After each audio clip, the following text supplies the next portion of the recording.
International doesn't go up there for free. When a case is docketed with the National Grievance Panel, a $25 docketing fee will be applied as specified in a National Master UPS Agreement. Rules of procedure, okay? Okay, next we got polygraph time clocks, Article 12. Employees will not be responsible for any work performed by another employee using any electronic device under their name. Okay, next we go to Article 14, compensation claims. The change that was added is an employee that has a change in his or her medical duty status shall report that change to the employer. Okay, you got to let the employer know when you're out, basically. We get these 5-day letters at the hall, and then they be followed up by termination letters, because the company doesn't know where you are. Let them know, keep them in the loop.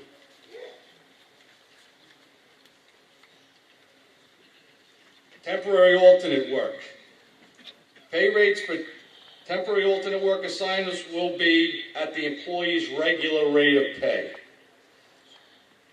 Permanently disabled employees. This is a large paragraph that's been added. If a full-time employee cannot be reasonably accommodated in a full-time job, the company, and I don't like this language to tell you the truth, okay, just to let you know.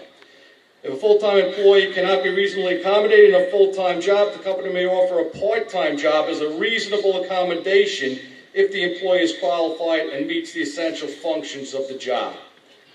If the employee accepts the part-time accommodation, the employee will be placed into the applicable part-time health and welfare pension programs, will be paid the appropriate part-time rate for the job performed based on his company seniority, and will receive the part-time contractual entitlements as per appropriate supplemental right or addendum using his company seniority date. This placement will not prohibit the employee from bidding on future full-time jobs for which he is qualified and meets the essential functions of the job. Should the employee not accept the part-time reasonable accommodation, he should be allowed to be inactive for up to 3 years. During those 3 years, he shall have the ability to return to his job should he become able to perform the essential functions of the job with or without reasonable accommodation, have the ability to bid on openings as the seniority allows, provided he can perform the essential job functions of that job, and have the ability to accept the part-time accommodation referenced above. After 3 years, his seniority will be considered broken, and then said employee will be entitled to receive long-term disability and workers' compensation in accordance with the terms of the applicable plan. Okay, next comes military clause, and that's the Uniform Service Employment and Reemployment Rights Act. It's called USERA. Okay, employees on USERA on approved military leave shall continue to accrue vacation to be used upon return as set forth below. To be eligible for accrual, employee must be employed by UPS for at least 1 year, be a member of the Uniformed Services at time of call-up, and be called into active duty, other than for training, for a period of service exceeding 30 days pursuant to any provision of law because of war or national emergency declared by the President of the United States or Congress. An eligible employee returning to work as per USERA shall be entitled to annual vacation for the remainder of that contractual vacation period based on the number of weeks which he or she is entitled for years of service and the quarter in the current contractual vacation period in which the employee returns from military leave as follows. And then it gives you a table of the weeks. Next contractual vacation period, the employee shall be credited with the vacation he would have accrued while he was on military leave. In no event shall the employee have less than he is entitled to based on total years of service under the applicable supplement. The treatment of unused vacation and the scheduling of vacation shall be in accordance with the applicable supplement rider or addendum. Okay. Next we go to Article 16, leave of absence. Anybody who wants to ask the questions, either today or later, we will be going around to buildings fielding questions after this next week. So, and the ballots don't come out till May 28th. Yeah. And you'll get a copy of all the changes in the ballot. Okay, they come out May 24th to the 28th. You don't have to be back till June 20th, so there'll be plenty of times to ask you a question if you don't make it to the mic today.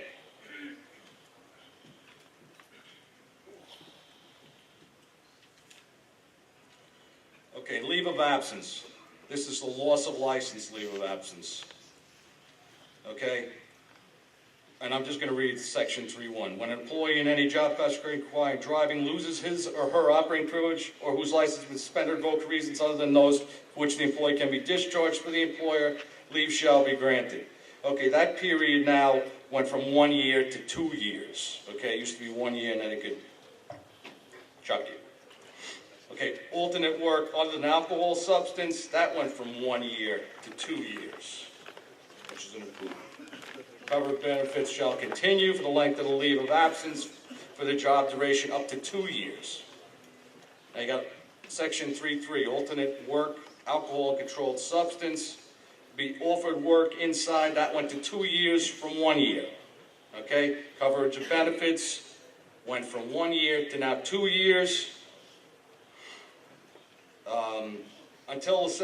Then you go to SAP and the assessment. Until the assessment is clear, driver shall be allowed to work inside at his hourly wage and guarantee. Rehabilitation program. This is come into the buildings and have meetings in the parking lot. Our focus in the contract negotiations are locally to push supplement. We were not on the national committee, and we're not privy to those negotiations. The information brownout extended to us, like I said earlier. The first time we saw this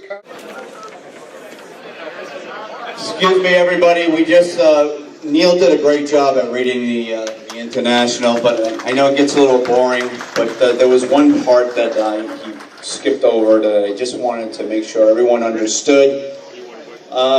With the full-time wages and the full-time wage progression, that's an important part here, that the wage rates are still the same on the increases, the 70, 70, 70, and then a split 80 and $1. But also the progression entering a package, car driver, feeder, and other full-time, that is now 4-year progression under the international language. And the rates, the starting rate instead of 1610 is now up to 1875. Seniority still 1875. 12 months is 1950. 2 years is 21. 3 years is 25. And then it takes 4 years to get to the top rate. Also, the full-time inside jobs, you have the starting rate went up $1 from 14 to 15. And then 16, 17, 20, and the top rate of 26.74. Brothers and sisters, good morning. Right before all your questions. Listen, we had a fallen driver, union brother who passed away on disability. What had happened was he was hit by an SUV, and a couple of days later, unfortunately, he died from his complications. His name was Andy Mormon. He started in Melville. He came down to Foster. I know there's a lot of Foster people that are here. He really Foster was like a family to him. There's a jug in the back. I mean, if anybody, whether it's a couple of dollars or whatever it is, can please donate to his family and for the funeral services, really would appreciate it. Thank you.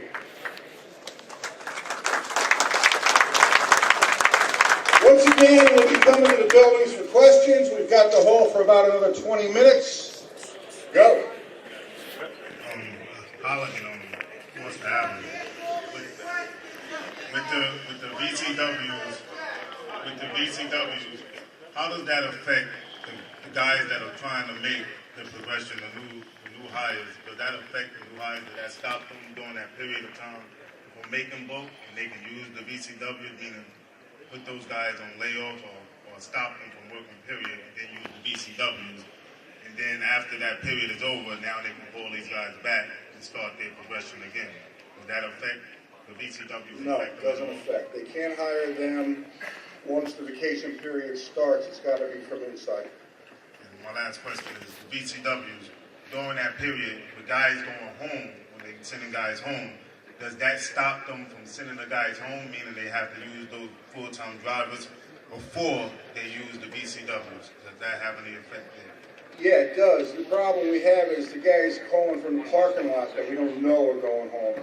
But we put that in. Will you also be keeping a list of what's going on? Yeah, we actually found out. Yes. Very good. Thank you. Vinnie Perone, shop steward, Maspeth. I was on the negotiation committee. Louder. I just want to say that it was 6 months. It was a grueling negotiation. I think I'm speaking for a lot of people on the negotiation committee. It was a tremendous experience, a learning experience. We got a good... Excuse me. Guys in the back, hold it down or take it outside, please. I think we got a good supplement. I try to point out to people that if anybody have questions, ask a guy with 20 years that's been here for 4 or 5 contracts and ask them if they've ever gotten a better supplement. Okay. Thank you very much.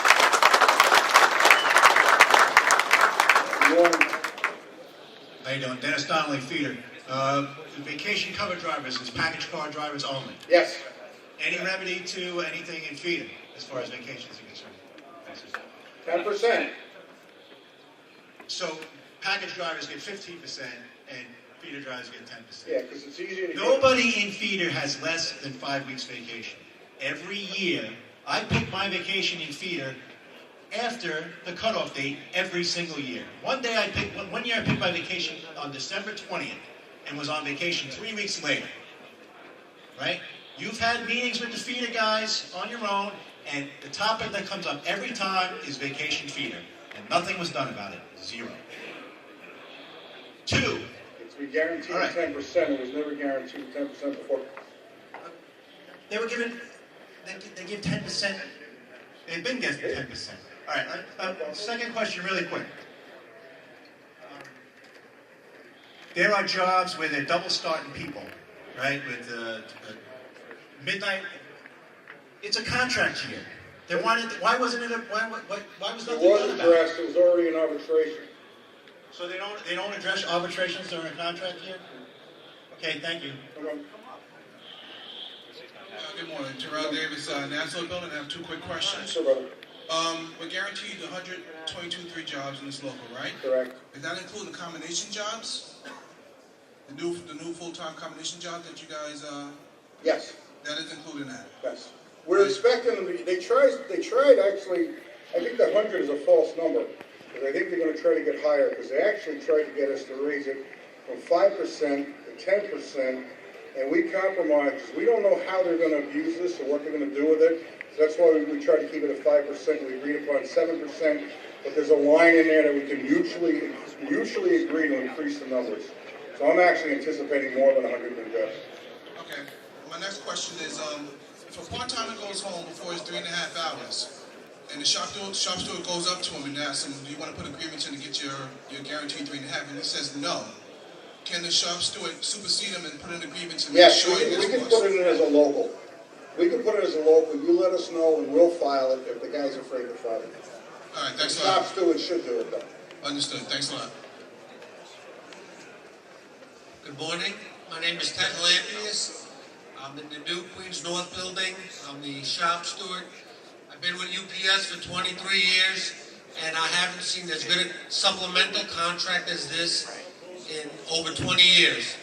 Just wanted to let everyone know it's just a comment. Thank you. Good morning. My name is Alex Monaco. Hi, Tim. Shop steward, Melville Center. I have 2 questions. First one's addressing our pension. I don't know how many guys here believe that $4,000 is really enough money to walk away from UPS after 30 years of service and really live a good life afterwards. So my suggestion, or maybe a motion put forward, would be that we would use maybe a partial or all of our 70-cent first-year raise to put towards a pension to increase it to at least $500 to $700 more a month, if it's legal and if it can be done through the arbitrators. Listen, all of us here, I've heard no behind me, but I'm going to let this know, son. We're investing in our future. Everybody's going to retire one day from here, okay? And when you retire is when you're going to start looking about, can I retire? After 30 years of busting your ass for this company, not being able to walk, not being able to bend, and to know that I'm going to retire to have to go out and get another part-time job just to supplement my income. It makes no sense. So let's start investing in our future, take the first year raise, put it towards our pension so we can get And if I have spoken to you about it, I think we said it was for every 8 cents we could increase it almost approximately $100 more. So, okay, so if that's the case and we could get the ball rolling, or if there's a date that if we start now with the money, maybe when a person wants to retire within this contract or the next, we can get it to $4,700. And maybe the next contract you do it again and we can be like other locals that have $6,000 a month when they retire. I mean, that's what we should be looking for. Yep. Okay? Right there, that's what we should be looking for. Okay, my second question is in regards to Election Day. Okay, you said that we could move those dates to a further date, which could be used either by taking off or a triple time day. Now, say I moved it from Election Day to my birthday, and say that week wasn't a busy week for UPS, but I've been working that week, and I say, well, this is going to be my triple time day. And they turn around and say, well, we don't need you, that's your day off. Can they do that? No. Okay. It's your holiday. Nothing has changed. We could choose to use it for a triple time day. They can't say that, well, we don't need you today. Use it as a holiday. No. Okay. It's your triple time day. To answer your first question, what Alex is talking about, I don't know if you're all aware of this, there is a side letter in the contract that's been in for at least one contract back, that the membership can vote to divert up to 35 cents of a raise. You can vote it has to be presented to you, mail-out ballot, the whole deal, totally above board, and you can determine that you want to take that 35 cents of your raise and apply it to your pension or apply it to your health and welfare benefits, whichever you want.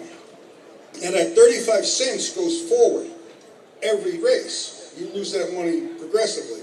So that'd be something that you would have to come to me with that, and it'd be your call. But so discuss How it. do we put that forward? How do we move forward with it?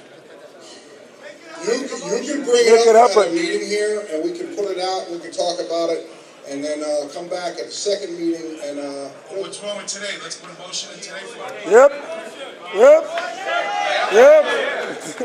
Okay. Yep. Thank you. Amen. Yep. Morning, gentlemen. Alex took the words out of my mouth here. I want to speak for the rest of the guys in the back over here, since we're talking about a raise. Tim, you put forth numbers, and they ask you to repeat yourself. And I want to bring it here again. All in favor for your panel to get a $200 a week raise. You're out of order. The motion was made and was carried. You're out of order. The way it was not granted. Guys are not here over here. They ask you to repeat yourself. So again, it's to a raise. Those in favor for them to get a raise. It's not your call to make that call, brother. It's not your call. I made the motion. What I did is I'll repeat what I said. What I said is we made the motion back in February to approve a raise. The raise was approved. I said I wanted to wait to see how much the National got over the future. These guys haven't had a raise in 3.5 years. It works out to 2.25% a year. It works out to about $135,000. It's like 13 of you guys. It does not. Stop, brother, stop. Anyway, listen, going forward. No, going if forward. you're going to question me, I control the mic. If you ask the question, I've already ruled you out of order, but out of courtesy, I'm explaining what was said here. We don't get $135,000. These guys get $104,000 a year. That's not what I said. I said that the total that you're asking for, total for the amount of people on the panel, not each individually. That's what I said. Okay, you're still wrong. If the increase goes forward at $200 a week, is what I suggested, it'll be $124,000 to $125,000 a year with the car allowance. Let him talk! What are you doing? Oh my God! This is not a dictatorship! Let him talk! Let him talk! Let the man talk to me! You're out of order, George. Sit down. He's being allowed to talk. George, you're out of order. He's being allowed to talk, George. He's right there. The mic's in his hand. If you sit down and shut up, he can talk. I said if you sit down, he can talk.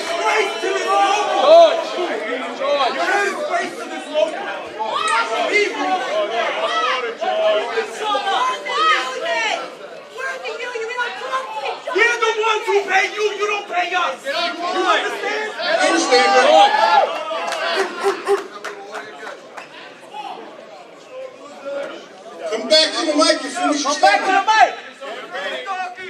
Come back to the mic. That's right, Fidel. Thank you, brothers. That's right, Castro. All I'm saying, now, again, no one was here. This is still open for a vote. It's been voted. Really? So it's done? The vote is done. Fine. All right, then, moving on to this contract. My concern is this. Liam mentioned something about the VCD drivers working only 2 days or 4 days for the year. Does that count? If they only work 4 days for the year, the following year, you said they have to work about 50 and 70. Those 4 days count towards their 70, or every year do they have to repeat the process? No, if they work every year, they continue using the days. It's not 50 and 70. It's 50 in total. Once the guy works 50 in those 2 different periods, he goes on a list. He's automatically qualified. You retire tomorrow. They replace your job. He goes into that job, does not have to make his book again. He's a driver full time. Okay. Good morning, Ed Aguchi, Queens North. Just like to thank the contractor. Eddie, hold on a second. Guys, you're going to have to put a cutoff on that line. We only have the room till 10:30. You got it, Fidel. You got it, Mr. Castro. I'll just make this real quick. Thank you to the contract committee as a laid-off clerk, knowing that if should that happen again and get 8 hours guaranteed, that is a tremendous relief. Thank you so much. Thank you. Good morning, Chairman. Let's go to Manhattan North, 20 years in the company. Just one quick question. So many questions that everybody asked. How about the 25 years, guys? How does that work as far as retirement? Not 30. They get it. As far as the amount of money. They get 34. Goes up the same amount that the 30 years goes up. Another question. As far as the 5-year deal with the 70, 80, and $100, why the last 2 years are being split? National language, we have nothing to do with it. I don't agree with split raises either. Thank you. No problem. Thank you. Next. Good morning, Lawrence, 43rd Shop Stewart. First off, I want to start off by thanking the executive board as well as the rank and file with the supplement. I believe it's a very good supplement for us. Secondly, I just want to clarify with the election day. Am I right when you said election day, they can't determine how many people take off which day? So if we all decide if 50 people decide on one senator to take off on King's birthday, we all can take off? They will do it, seniority, they'll do a cap. But up to how many people can they get? I guess you'd have to go center by center. Some centers will give more than others. So then we pretty much, we took that away as far as when we was able all to take off and it's only a certain amount. Well, what we did is we looked at how many people actually use that, and it was reduced every year. And I'll tell you something, it hasn't been done in years, and one thing that Ron Carey taught me was, I mean, if you think I was going to come to you and say, hey, everybody take off election day, when you guys are making $100 an hour, absolutely not. Never put your hand in the member's pocket or something like that. Thank you very much, I appreciate it. Thanks, Ed. How you doing? I'm Brett Tucker from Farmingville, 23 years service. I'd like to speak on behalf of the part-timers. This health care is unacceptable. A lot of us have children. And now they're raising our benefits, the deductibles and everything. Neil, what's the answer to this? I need the union to get our back on this. Well, I think I said earlier that I put a request in that you be brought into our plan, and I have not got a response to that. But I will pursue that, and if we don't bring them in our plan, my advice to you would be to vote no. We're all voting no. It's unacceptable. We need you guys.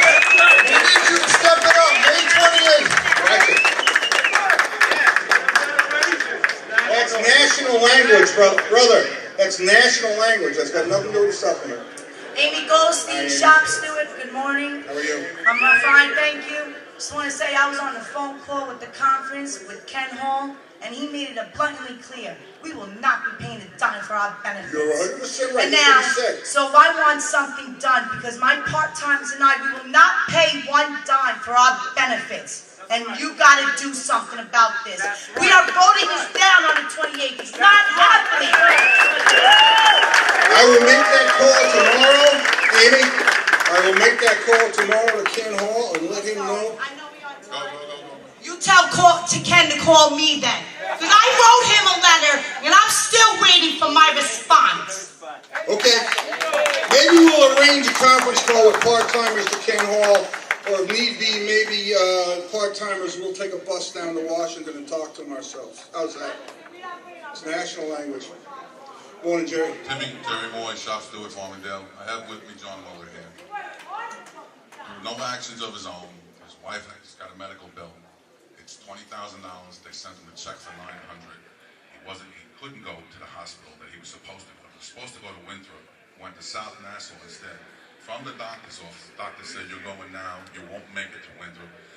I'd appreciate it if Lamontanero was here at these meetings, so people like John and Shane Devine over here, he's waiting. I don't know if he's going to make it to the front, can get their medical bills answered. Would you go wind up with an out-of-network doctor at a emergency room? Yeah, it was an emergency. It was appendectomy.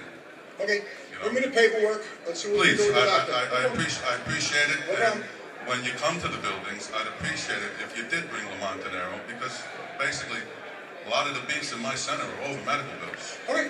All right? Absolutely. Should we see you afterwards with this? Yeah. So, thank you very much. No problem. Thank you. You had the bill with you too? No problem. Pat Gambino, 43rd Street, 32 years. Morning.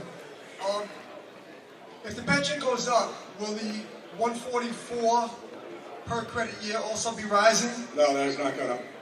It's not going to go up. Didn't go up yet. We can, if we do what Alex talked about, we can discuss that with the trustees. With the wage diversion. The wage diversion that Alex talked about, there's a lot of things we can do with it. Morning, if I'm not mistaken, earlier someone had mentioned the difference between the UPS health plan and our new health plan was that UPS could have made changes whenever it wanted. Under a memorandum of understanding, I believe it says, nothing under this memorandum of understanding shall affect the Central States Health and Welfare Trustees' rights to modify benefit levels. Isn't that the same thing?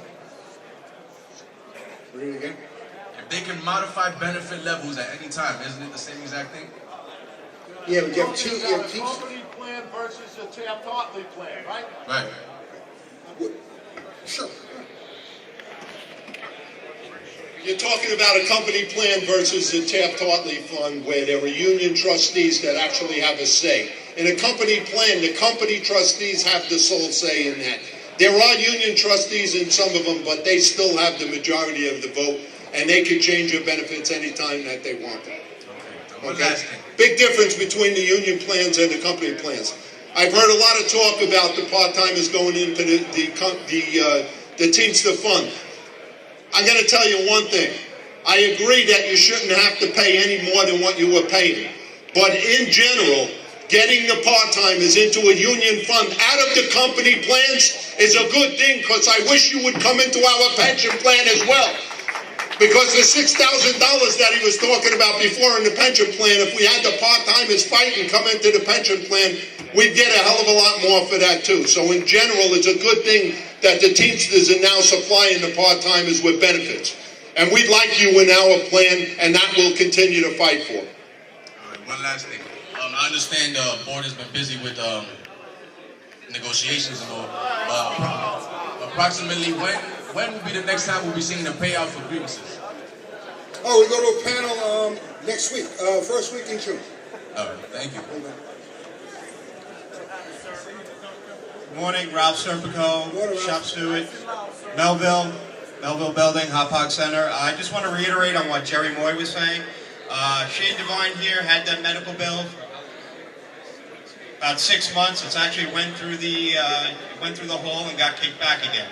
So I just want to, it's emergency surgery. My business agent actually.